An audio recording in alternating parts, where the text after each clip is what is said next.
Allahumma salli wa sallim ala sayyidina wa habibina. Tamu dua agama dalam satu tahun. Memang zakit zuru, zakit biji-bijian nyo hana bicara tutun dengan pengertian pajan mantang yang Mekah karena nisab kewajib dapat debit bila tu nisab yang namun diiktibar nisab per tahun bukan per kali. Jadi hana bicara tu pekan nyo katun nisab debit juga walaupun hana tu sih itu. Tapi menyo hana tu nisab nyo gegabung nisab dalam satu tahun. Tak Mekah pertama ada yang ke nisab dalam satu tahun hasil panen. Masalah ada ni cangkui tanah nak kira. Apa yang cangkui gitu. Ni Mekah tahun yang pertama 1 Muharram. Legunca.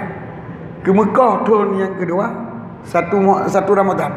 Legun kali yang kedua 1 Ramadan. Legunca. 6 gunca kata nisab wajib debit zakit 6 gunca. Pajan dapat debit zakit kata ke Mekah legunca tu. Olehnya ke asai ke Mekah 1 Ramadan dengan ke Mekahnya dalam 1 tahunnya betul gunjang lupa tak ke wajib debit.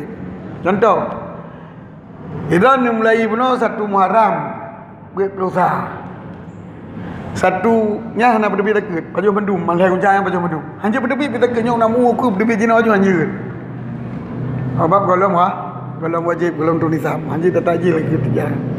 Walaupun nak pendapat tu yang tajilnya lain kalau yang cerita yang utama ialah hanya kan 1 Ramadan ataupun 20 Ramadan ni ke Mekah lah merupakan oleh banyak tu ini wajib berdebit 6 kali.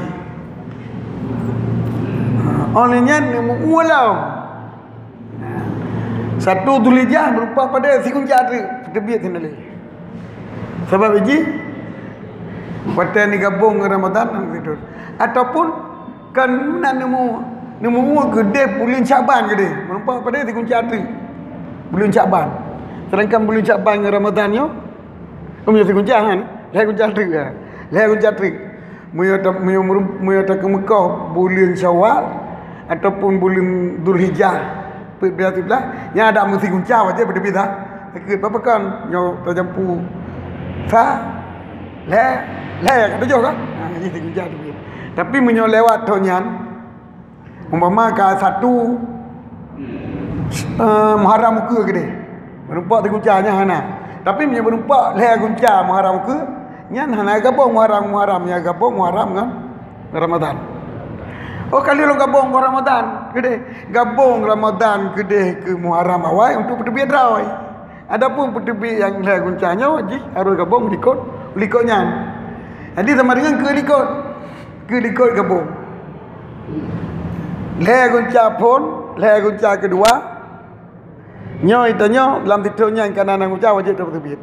Le gunca kedua le gunca ke le tamu nyan dari yang kedua ke dia ada yang 6 gunca wajib berdebit. Hanya kali dapat debit belakang, kali dapat debit awal.